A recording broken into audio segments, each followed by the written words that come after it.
नमस्कार दोस्तों, आपको बता दें कि जो व्यक्ति सावन सोमवार व्रत करता है, उसके लिए इस व्रत कथा का पाठ जरूरी माना गया है। जानिए सावन सोमवार व्रत की ये पौराणिक कथा।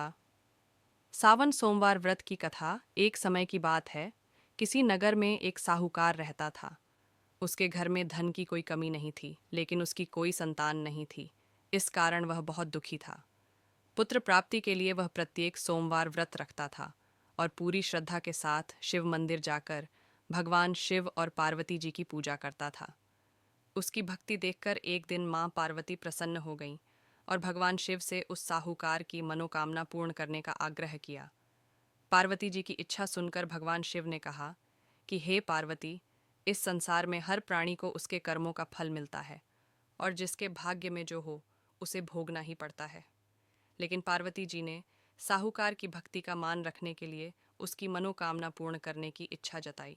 माता पार्वती के आग्रह पर शिवजी ने साहूकार को पुत्र प्राप्ति का वरदान तो दिया, लेकिन साथ ही यह भी कहा कि उसके बालक की आयु केवल 12 वर्ष होगी। माता पार्वती और भगवान शिव की बातचीत को साहूकार सुन रहा था। उसे ना तो इस बात की खुशी थी और ना ही दुख। वह पहले की भांति शिवजी की पूजा करता रहा। कुछ समय के बाद साहूकार के घर एक पुत्र का जन्म हुआ। जब वह बालक 11 वर्ष का हुआ तो उसे पढ़ने के लिए काशी भेज दिया गया। साहूकार ने पुत्र के मामा को बुलाकर उसे बहुत सारा धन दिया और कहा कि तुम इस बालक को काशी विद्या प्राप्ति के लिए ले जाओ और मार्ग में यज्ञ कराना। जहाँ भी यज्ञ कराओ वहाँ ब्राह्मणों को भोजन कराते और दक्षिणा देते हुए जाना। दोनों मामा भांजे इसी तरह यज्ञ कराते और ब्राह्मणों को दान दक्षिणा देते काशी की ओर चल पड़े।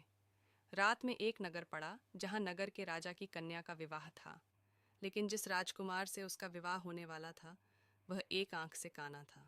राजकुमार के पिता ने अपने पुत्र के काना होने की बात को छुपाने के लिए एक चाल सोची। साहूकार के पुत्र को देखकर उसके मन में एक विचार आया। उसने सोचा, क्यों ना इस लड़के को दूल्हा बनाकर राजकुमारी से विवाह करा दूं। विवाह के बाद इसको धन देकर विदा कर दूंगा और राजकुमारी को अपने नगर ले जाऊंगा। लड़के को दूल्हे के वस्त्र पहनाकर राजकुमारी से विवाह कर दिया गया। लेकिन साहूकार का पुत्र ईमानदार था। उसे यह बात न्याय संगत नहीं लगी। उसने अवसर पाकर राजकुमारी की चुन्नी के पल्ले पर लिखा कि तुम्हारा विवाह तो मेरे साथ हुआ है, लेकिन जिस राजकुमार के संग तुम्हें भेजा जाएगा वह एक आंख से काना है। मैं तो काशी पढ़ने जा रहा हूँ। जब राजकुमारी ने चुन्नी पर लिखी बातें पढ़ीं तो उसने अपने माता पिता को यह बात बताई। राजा ने अपनी पुत्री को विदा नहीं किया, जिससे बारात वापस चली गई। दूसरी ओर साहूकार का लड़का और उसका मामा काशी पहुंचे और वहां जाकर उन्होंने यज्ञ किया। जिस दिन लड़के की आयु 12 साल की हुई, उसी दिन यज्ञ रखा गया। लड़के ने अपने मामा से कहा कि मेरी तबीयत कुछ ठीक नहीं है। मामा ने कहा कि तुम अंदर जाकर सो जाओ। शिवजी के वरदानुसार कुछ ही देर में उस बालक के प्राण निकल गए। मृत भांजे को देख उसके मामा ने विलाप शुरू किया।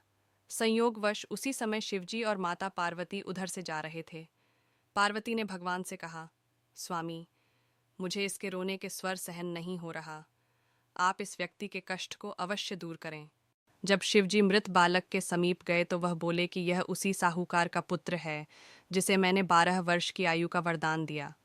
अब इसकी आयु पूरी हो चुकी है, लेकिन मातृभाव से विभोर माता पार्वती ने कहा कि हे महादेव, आप इस बालक को और आयु देने की कृपा करें, अन्यथा इसके वियोग में इसके माता पिता भी तड़प तड़प कर मर जाएंगे।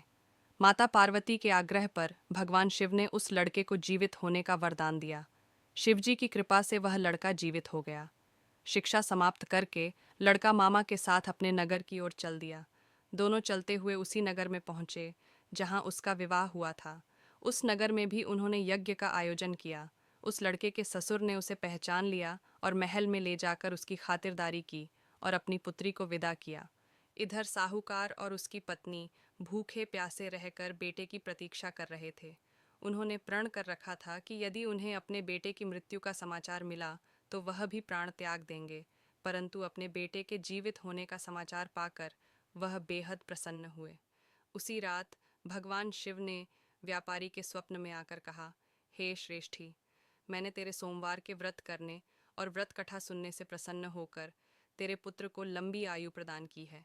इसी प्रकार जो कोई सोमवार व्रत करता है या कथा सुनता और पढ़ता है, उसके सभी दुख दूर होते हैं और समस्त मनोकामनाएं पूर्ण होती हैं।